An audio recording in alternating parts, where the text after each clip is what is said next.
Hola mis queridos amigos, nuevamente con ustedes, soy el doctor Maximiliano, un médico rural que les va a contar a ustedes acerca de cómo fue la salud y vida en el Ecuador, en América Latina y en el mundo durante los años 60.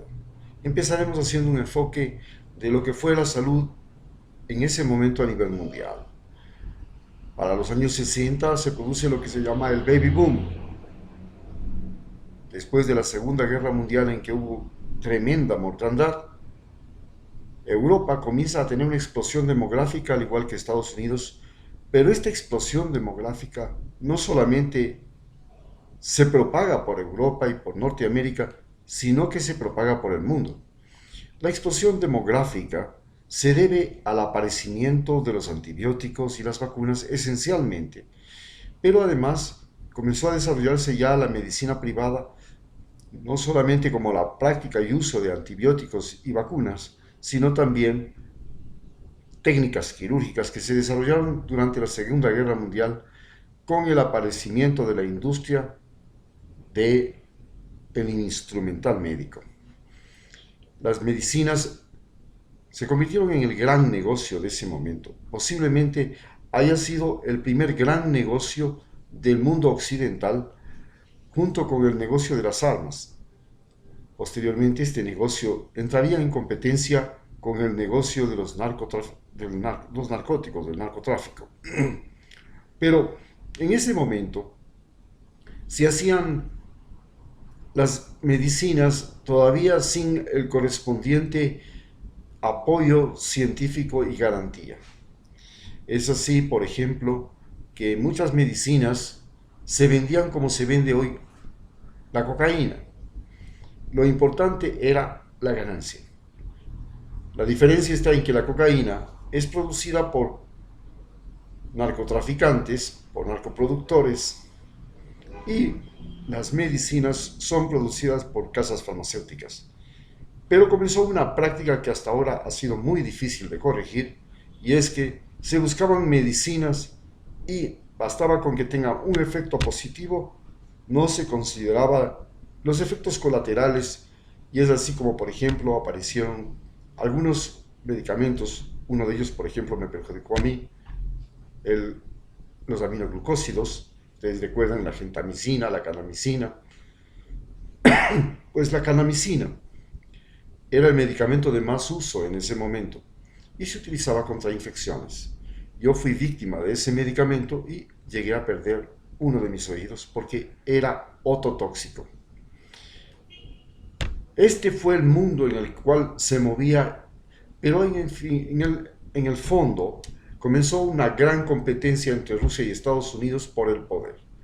Rusia procuraba mantener a Europa del Este y expandirse por África y América Latina, luego de que también tuvo como aliados a China, a India, a Pakistán, lo cual fue un gran golpe para los imperios. Se aprovechaba la gran debilidad producida por la Segunda Guerra Mundial, en que prácticamente los imperios desaparecieron, los imperios europeos y el imperio japonés. Aunque aún se sigue teniendo un emperador y sigue considerándose Japón un imperio, todos los países europeos pasaron a llamarse simplemente reinos.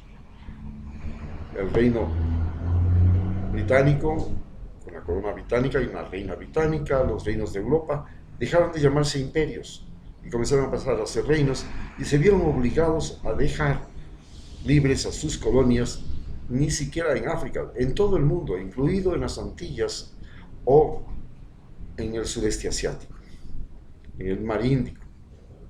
En fin, todo esto creó un nuevo mundo, y este nuevo mundo se fundamentaba básicamente en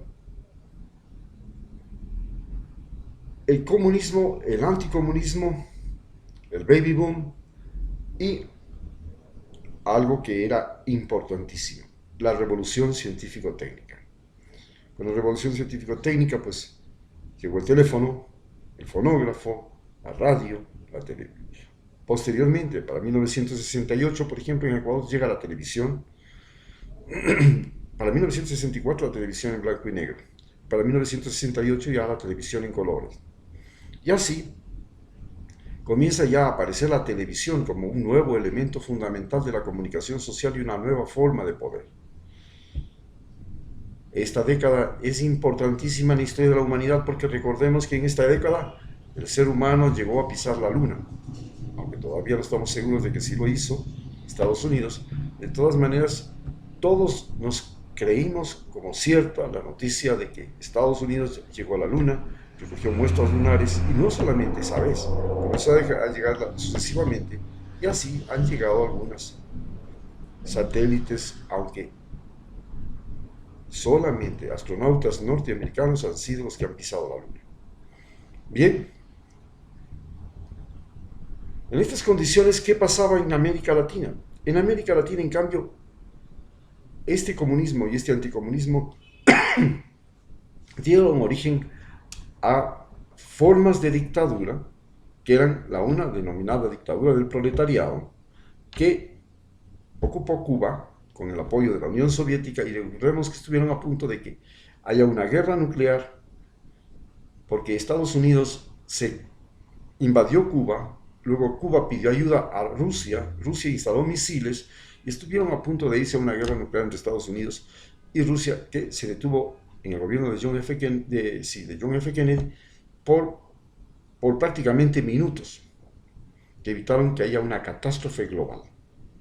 Fue el primer momento en que todos los seres humanos nos dimos cuenta de que habíamos tocado o habíamos llegado a un límite, y que si cruzábamos ese límite, simplemente la especie humana y todo el planeta podía desaparecer. Fue en ese año en que tomamos conciencia, y desde América Latina, que las posibilidades de la destrucción masiva del planeta, de especies y de todo, era posible. En América Latina la pobreza se multiplicó, así mismo como se multiplicaron los seres humanos. Y estos seres humanos se multiplicaron fundamentalmente en áreas campesinas, siendo los campos de América Latina el área fundamentalmente más conflictiva. Para apaciguar estos conflictos, surgieron dictaduras y populismos. El más famoso de los populismos surgió con Perón, que gobernó Argentina, que en ese momento era un país muy rico.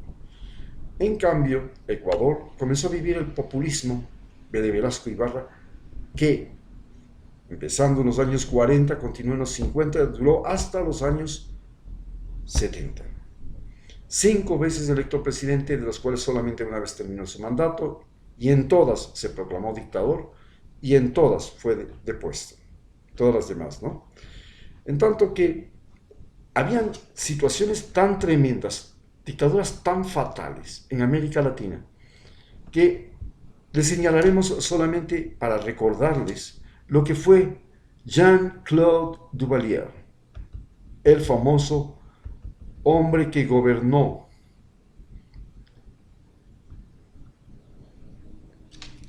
y creó el denominado Reino del Terror, un modelo de gestión política que empezó en Haití y luego fue utilizado exitosamente también en Nicaragua, en Chile, en Argentina. Duvalier utilizó tanto el asesinato como la expulsión para eliminar a sus adversarios políticos.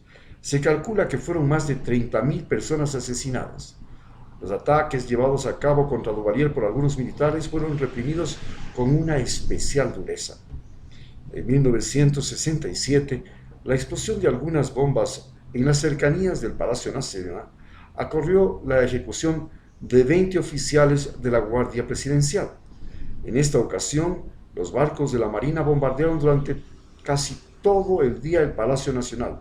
Eran barcos viejos, 3 en total, que armados con cañones obsoletos, hicieron su mejor esfuerzo por sublevarse y derrocar a Duvalier. En el transcurso de dicho día, la única oposición que hubo por parte de las fuerzas leales a Duvalier fue el intento de repeler a los marinos sublevados con el único avión de la Fuerza Aérea, un P-51, reliquia de la Segunda Guerra Mundial. El avión, al filo del mediodía, intentó ametrallar a uno de los barcos, fallando todas las ráfagas de la ametralladora disparadas, las trazadoras hicieron impacto únicamente en el mar azul profundo de la bahía. La refriega entre el barco y el P-51 duró unos cuantos segundos. Acto seguido, el avión aterrizó y no volvió a despegar más, por lo que probablemente hubiese recibido algún daño. Al filo del atardecer, los barcos tomaron rumbo a Cuba, llegando a Guantánamo, donde recibieron asilo.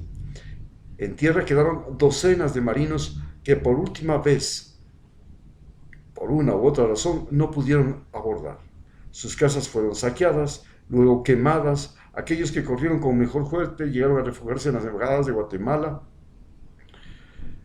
y recibió a través de las embajadas en Puerto Príncipe, en la familia de uno de los capitanes que participó en el ataque, aquellas familias que no lograron huir en los barcos y que no pudieron obtener asilo en las embajadas sufrieron represalias del gobierno.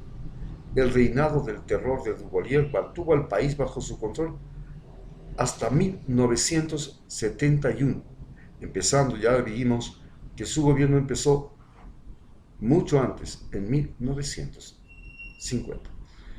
Producido debido a las complicaciones derivadas de la diabetes, finalmente este hombre murió.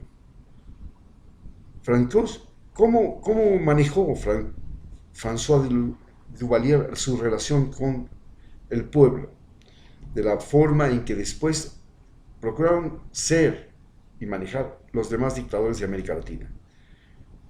Primero, glorificando por sus seguidores y llevándolo casi a la divinidad, hasta su muerte. La constitución que él mismo había diseñado, todos los dictadores han diseñado sus propias constituciones, fue aplicada luego por su hijo Jean-Claude Duvalier, Baby Doc, que pasó también a ser presidente vitalicio, contando con solo 19 años de edad. A la muerte de François Duvalier en Haití, este era el país más pobre de América y ocupaba el primer puesto de analfabetismo y salud pública, y tenía un estado desastroso. Al ser deslocado su hijo en 1996, tras 15 años de presidencia, el cuerpo de François Duvalier fue desenterrado y apaleado ritualmente conforme al vudú, que fue el mecanismo mediante el cual utilizó una religión afro para mantenerse en el poder. Ustedes ven ahora entonces cómo podemos entender cómo los dictadores en América Latina utilizaron el ejército, la religión, la intimidación, la crueldad para poder gobernar nuestros países. Muchas gracias.